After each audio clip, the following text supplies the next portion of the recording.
Fala pessoal, tudo bem?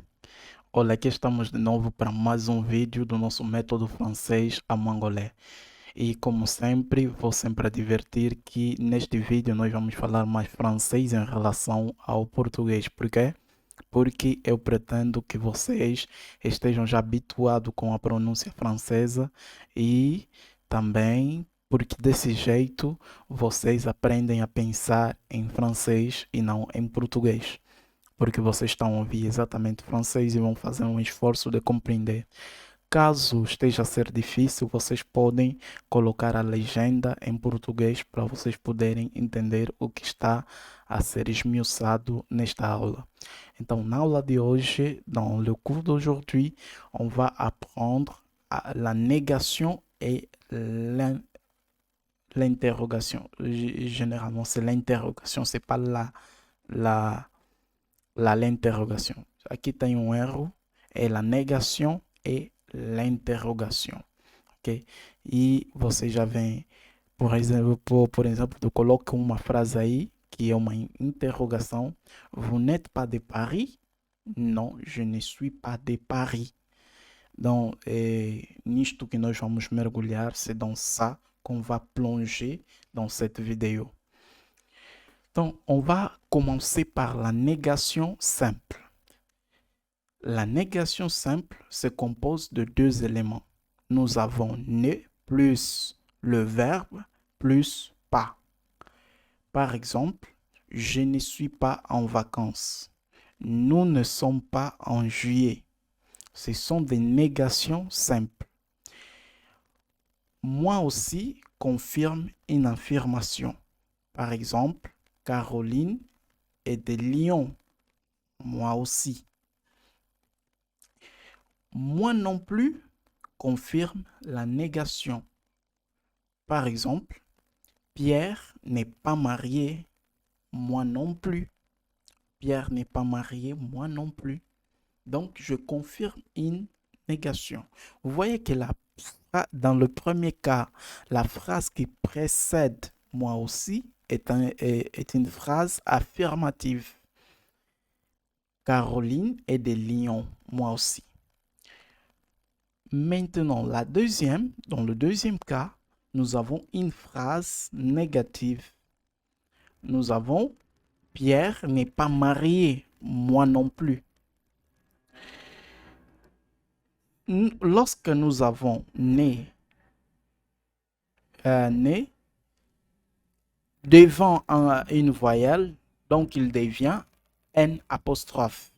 Par exemple, vous n'êtes pas fatigué. Donc, au lieu de vous n'êtes pas fatigué, on va dire vous n'êtes pas fatigué, vous n'êtes pas fatigué. Maintenant, la question simple. La question simple,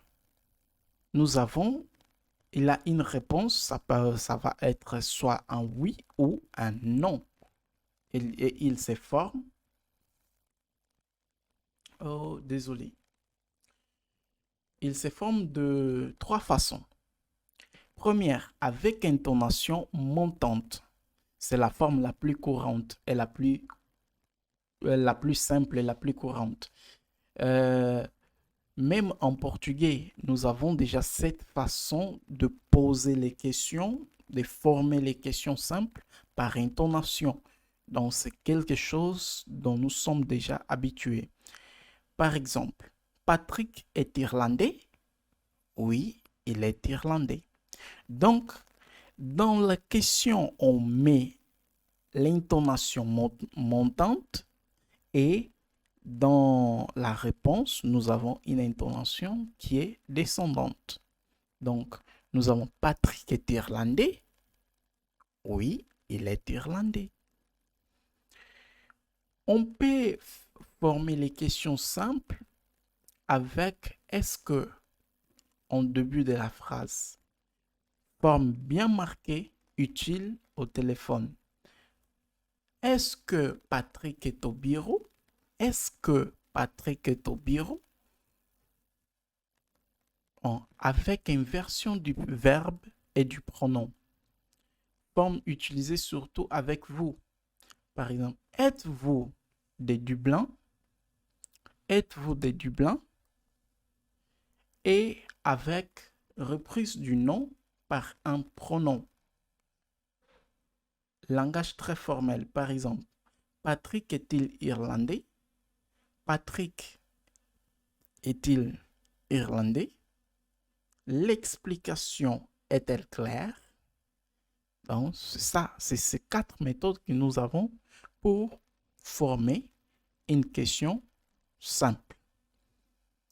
Maintenant, pour la réponse, oui répond à une question affirmative. Lorsqu'on dit oui, nous sommes en train de répondre à une question affirmative. Par exemple, vous êtes marié? Oui, je suis marié. Maintenant, si répond à une question négative. Par exemple, vous n'êtes pas marié? Si je suis marié. Et non répond négativement à une phrase. Par exemple, tu travailles le samedi? Non. Pas répond à une partie de la phrase. Par exemple, tu travailles le samedi? Pas tous les samedis. Ça veut dire qu'il y a certains samedis qu'ils travaillent et d'autres qu'ils ne travaillent pas. Et maintenant, nous avons des questions. Il suffit de lire attentivement et mettre la pause et vous répondez. Après, tu vas lire la deuxième question, tu vas mettre la pause, tu vas répondre aux commentaires. Tu vas lire la troisième et la quatrième, tu vas mettre la pause et répondre. Là, et après la cinquième question et la sixième question, tu vas lire et après tu vas répondre. En fonction de tout ce qu'on a déjà appris, parce que ces questions, ces exercices qui sont là, ils sont en fonction de tout ce qu'on a appris dans ce cours. Maintenant, nous avons 7 et 8. Tu vas mettre aussi la pause et répondre. 9, tu vas mettre la pause, lire attentivement et répondre. 10 et après tu as 10, 11 et 12. Tu vas mettre la pause et tu vas répondre. Donc sur ce, je vous dis à très bientôt. On a terminé notre cours. Bye bye.